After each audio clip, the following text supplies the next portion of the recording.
is Disciplines of the Spirit by Howard Thurman. So the actual reading is sometimes the radiance of love is so soft and gentle that the individual sees themselves with all harsh lines wiped away, along that song that Leah just sang.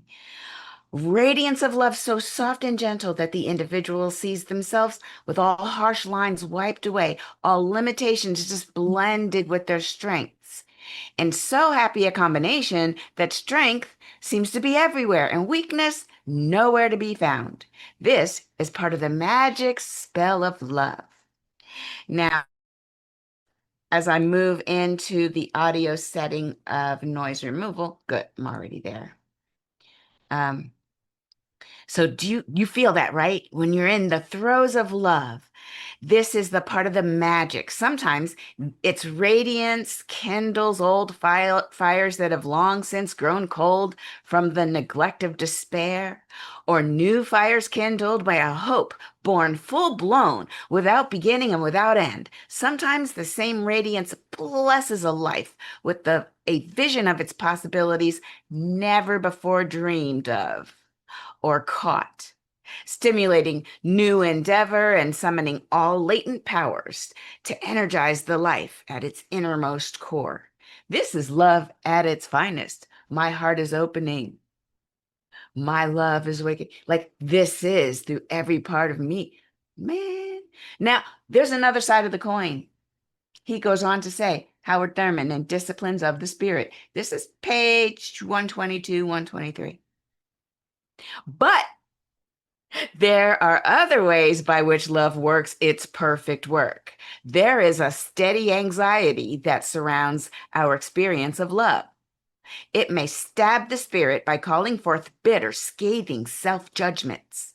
The heights to which it calls may seem so high that all incentive is lost, and the individual is stricken with utter hopelessness or despair. It may throw in relief, old and forgotten weaknesses to which one has made the adjustment of acceptance, but which now stir in their place to offer themselves as a testimony of one's unworthiness and to challenge the love with their embarrassing reality. At such times, one expects love to be dimmed in the mistaken notion that it is ultimately based upon merit and worth. Behold the miracle, he finishes up. Love has no awareness of merit or demerit. It has no scale by which its portion may be weighed or measured. It does not seek to balance by giving and then hoping to receive. Love gives. This is its nature. What? So, how did Howard Thurman know about the week that I had last week? You know how all this stuff works, right? The divine never sits me in front of a lesson I'm supposed to teach that I didn't already catch, and I didn't realize that's what was going on. So there I was, feeling unworthy, not good enough. Also throw in all the old chestnuts. You're too fat. You're a mess. You're too this. I mean, I have a whole thing. I have about 12 things that were the height of scathing self-judgment that he is talking about. This is that opposite side of love. And then I had the wherewithal, because I am good at disassociation, turns out, that I was able to view my feelings about myself from a point of view that said, hold up, wait a minute, who's really talking? And then I did this thing where I asked myself, so let's look at the first one. You're fat. Okay, let's talk about that. So if you lost, let's be generous, 20 entire pounds, which no, but let's say you did. Would your life be any different? Would you then start judging yourself because you should have lost it earlier? And now that, and then I said, okay, Shar, let's do another one. I went down all 12 of these unworthiness reasons that I shouldn't be worthy of love. And I said, okay, so, oh, you're broke. Okay, all right. So if $80,000, I don't know why I chose that number, but if that dropped right in your lap right now, then what would you do? And what happens in these moments is I realize that I've never been really broke, but there are times when I feel rich. And so then I just spend with no idea, with no plan. And then I judge myself for having spent with no plan. And then I realize if somebody dropped 80,000 on my lap, I'd probably go spend it without a plan. And there we would be right back here. So what is it? What's really going on? Howard Thurman wrote about it in 1963. This book, this page was written, well, it was published in 1963. Homegirl was also born in 1963. Coincidence? Maybe. Let me tell you something. Why did he already say the heights to which it calls, this scathing self-judgment, the height to which it calls may seem so high that all your incentive is lost and you start to feel hopeless and despair. Can you lay down? These moments, these moments are meant to be here. This is where we get to have a journey that thinks that we're awesome and we're amazing and we're in alignment with who we really are. And then there's a part of us that fears that maybe this isn't true. And that part of us, when it's holding on to us in the moment, we start finding evidence of how that voice, oh, it's true. It must be true. Look how messy my room is. Look how, if I were better, I would have been. And love is just like, we just love you. You're just loved. And when I'm out of alignment with that love, I could start judging myself. And when I get back into alignment, which was pretty simple, all I had to do was look at it. All I had to do, you guys, was look at these lies about myself and challenge each and every one. And then pretty much say that it's my thought about that thing that makes me feel that way. And all I have to do is let that thought go, practice what we have here to learn, meditation, affirmations, that was really key, and affirmative prayer. And that after having written it down, because journaling, that's one of those things, get it out of your mind and onto paper. Now it's on black and white, and you're like, well, that's just silly. Now it's about, well, where did that come from? What are your beliefs? What beliefs are underneath that? And that's where I'm going to start this conversation today. Because science of mind, this teaching from Ernest Holmes, it's kind of magical. It applies and it heals. I don't care where you are and what you're doing. If you're having a hard time, there's something that will definitely heal. Somebody wants to come out. Do you see her back there? Do you see her? You want to go out? Go see Blake. Bye. She's going to go explore the house. She's a good girl. I might regret that later. So Ernest Holmes, he says this on The Science of Mind, the definitive edition, because there's a lot of different editions. He goes, there's no one who believes more in faith, more in prayer, or more in the necessity of the divine will being done than one who practices daily the science of mind. Wait, what? Literally, when I tell you that this teaching, because we're not dogmatic, because we don't purport to have a formula that comes from another being besides our own connection to the divine, because we're all about sit in the moment that you're in, catch the message that's coming in, and allow it to change your life. That's the teaching. There's no one who believes more in faith, prayer, and the necessity of the divine will being done than one who practices the science of mind. That's powerful. Now, so let's get into what that's about, because if we think about religion, let's just call it religion, because nobody is born into just knowing our connection and having words for it. We're typically born into an environment where they're going to give us words on how to think about the divine. They're going to call it God, or they're going to call it Allah, or they're going to call it the one, divine feminine, or the all that is. Most people, let's just call it God in this moment. We are given an idea of what God is. Now, dogma would have you never doubt what God is, and your goal is to refute every experience you're having and replace it with what you heard about God. And that is just asking for trouble. Typically, it's asking for trouble.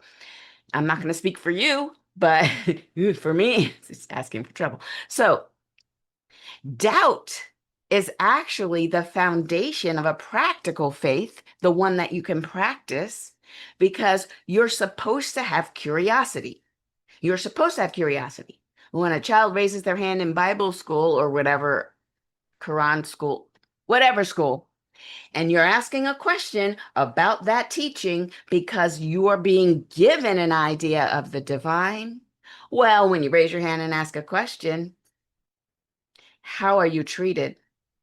How are you treated when you refute the idea that there's an apple and there was a woman who led the man astray? Because you know them women, they know how they do. How are you treated when you raise your hand and you ask a question? If you cannot question those that are trying to give you their idea of the divine, which is like a long game of telephone where the message has been changed over time, and you're supposed to just take that in and forget everything you feel and just go with what you have been told. Can you question? Because that doubt, when you raise your hand and you have doubt, that's supposed to bring up the curiosity, and curiosity is what you need on your journey. Your curiosity, it needs to be nurtured, it needs to be invited and welcomed. And so science of mind is based on the idea that our thoughts and our actions, they become our lives. Your thoughts and your actions become your character, and your character becomes your destiny. And this is how we are in we're living in great intention if we choose to. We get the life we want because we're thinking about what we do want, and we're acting like we want to act. We're acting like the person would act when they're living the life they want. You got to be it in order to see it.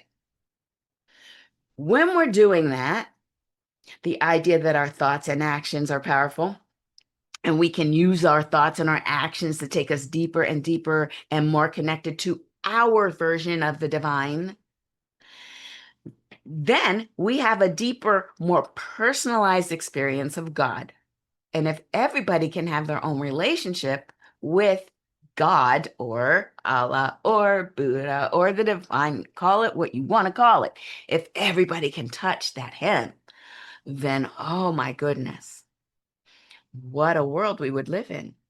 If we were allowed to have our own experience with the divine and live to our own highest and best, not one that has been dictated to us, but that is coming through us, then we're going to be living and giving our gifts to the world. And each of us has a special gift. And I always say this, but it's like that beautiful stew where each member adds their little spiciness or adds their flavor. And what a beautiful stew it is.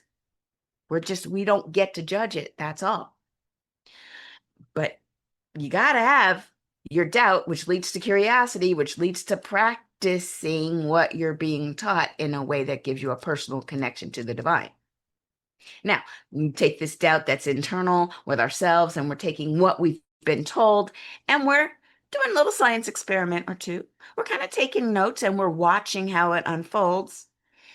And if we take that doubt and we put it towards institutions and governments and budgets and whole societal constructs, then we get to ask, raising the hand again, I have a question.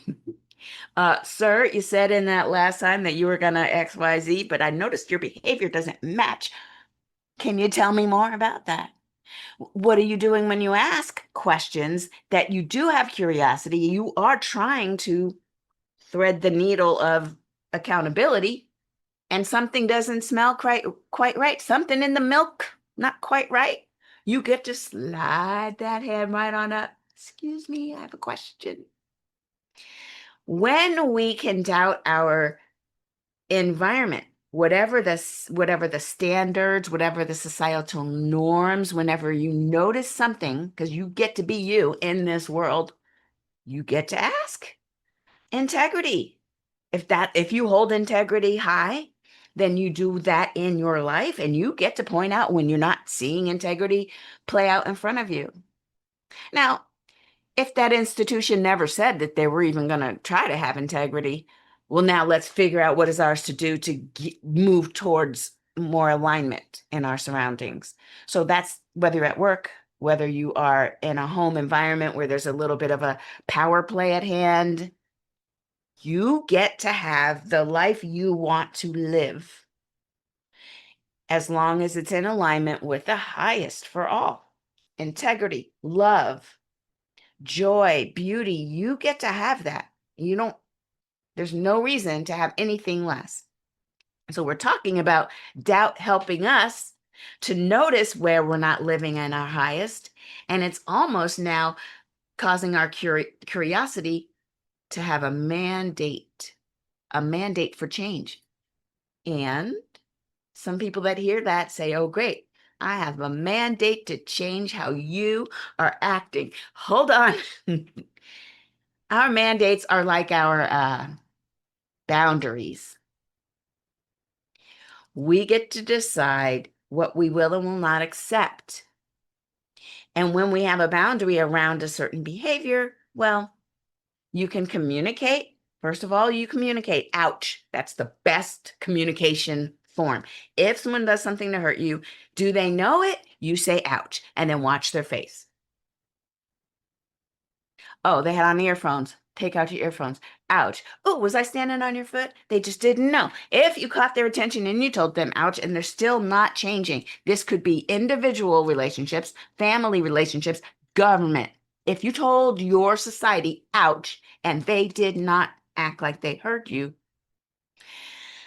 well, we need to make a change. And sometimes it's changing your environment, changing your surroundings, changing what you will accept, and holding your own life to a higher level of expectation so that others can meet you there. And if they can't meet you there, well, you're holding your boundary about what you will and will not accept, and then watch how things unfold. So if your action/inaction is informed by, first of all, your curiosity, your faith, your high level, even your doubt. Your next step, if it's informed, science of mind says you pray, meditate, affirmative prayer, when I say pray, and you do your affirmations, things will come to you. You're going to see more than what you saw before. You're going to see options. You're going to have avenues made available to you that were otherwise hidden. This is what happens when you're more in the flow of your life, spending more time in meditation, listening more to what the divine would have you do. And the answer is typically right there. But a lot of times I've seen this in my own life. Oh, the answer's there. But it's hard. And I don't want to be mean. I should be nice. I shouldn't speak up. I shouldn't ruffle any feathers. I'll just go along to get along. Typically, that doesn't end well, but you do you. It's just a matter of once you notice it, you've got to follow that thread. Follow that thread. There's only goodness if you're using your highest and your best. Your actions, your intentions are for the highest and best for all involved. That can be the avenue. And you end up with a different version, your own customized, bespoke version of God, Buddha, Allah, whatever it is that is your useful term for that higher power that loves you, that is everywhere all at once, that is in and as every being, and is all the highest and best. That you get to redefine what that is for you. You get to take the original story that was handed to you, and you get to say, well, in my experience, it feels a little more like this is true. And you follow that angle, and then you'll be listening and thinking and feeling and praying, and then you feel something else and you follow that. Your journey to the divine, to the just the seat of the soul, is one that doesn't look like anybody else's. There are lots of overlaps, which is why we have beautiful spiritual community. But everyone's internal connection is their own. It's like a fingerprint. It's their own connection to the divine. And so this comes through a vision of a God who doesn't say, don't doubt. It says, oh, Yeah, no. In general, this is what you were told, but come, let's be specific. This is what it is for you. And the words that we use to talk about and feel into our loving God, our loving mother, father, spiritual life, universal, that energy, those words we use, they're our words. And it's kind of cool to be able to use all the words in a community that lets everything's fine. What do you call it? Think about a science of mind that would force you to call it one thing or force you. There's one quote.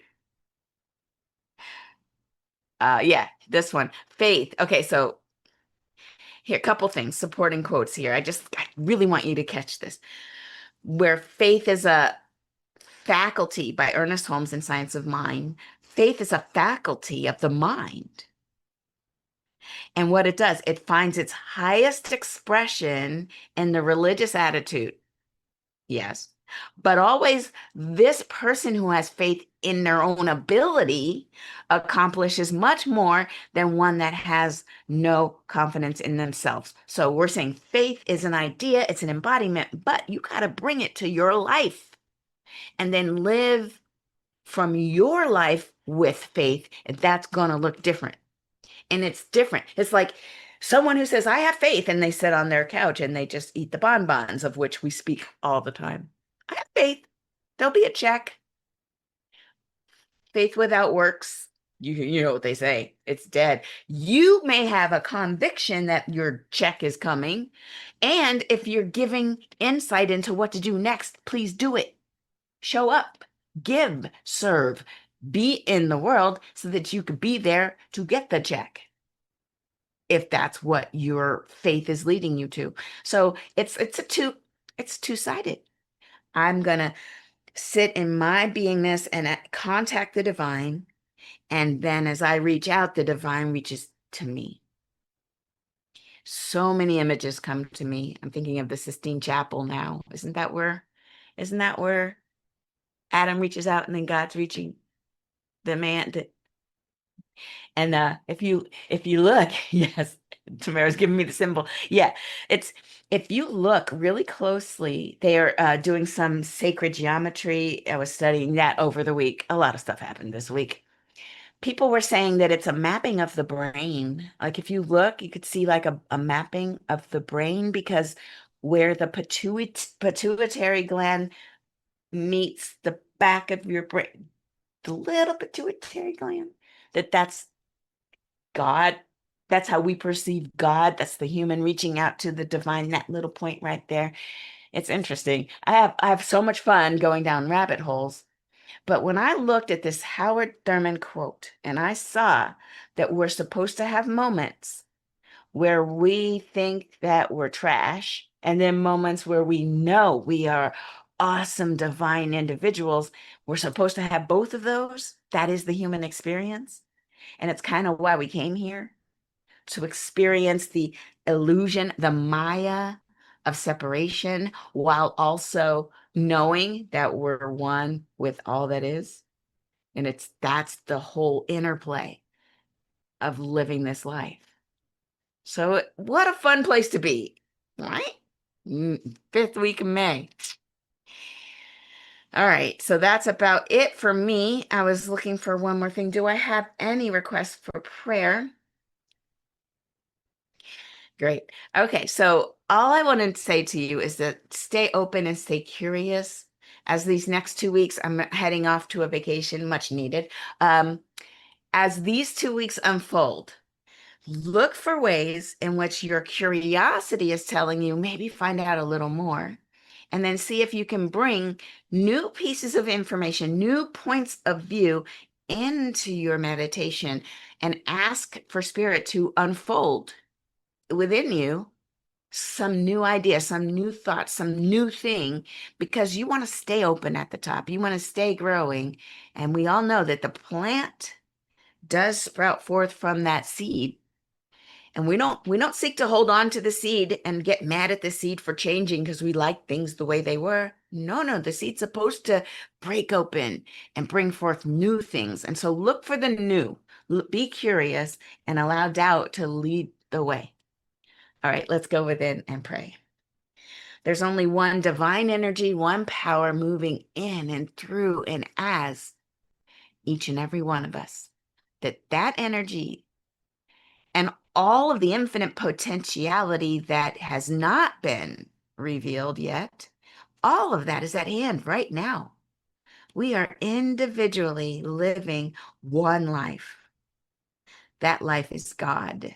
That life is Allah. That life is Mother, Father, God. That life is universal intelligence. It's everywhere present. It's right here, right now.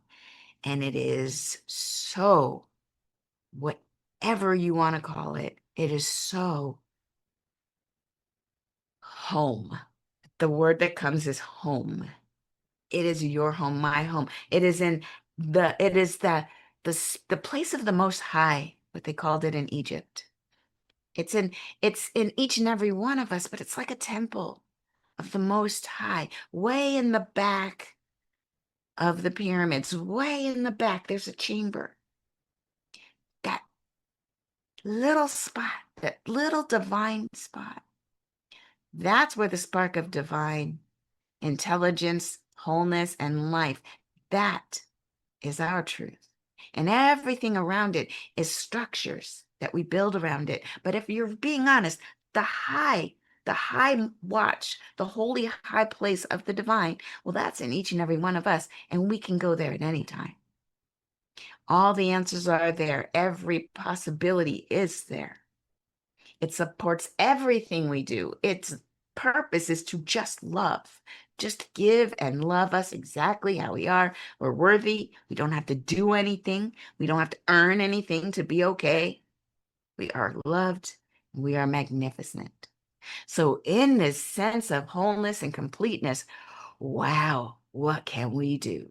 How can we give? How can we serve? How can we show up in this world sharing that knowledge that we are all okay?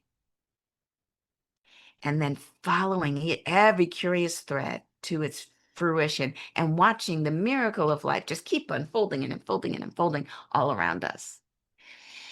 So as we move into these next 2 weeks, I speak my word that life is just shining and shimmery and golden, even in the face of all of these things that say it isn't so. I know the truth, and the truth is love is all there is, and we are one with that. So I release my word into the law. I know that all is well, all is unfolding perfectly. I let it be, and so it is. Ashe. And so it is. Thank you so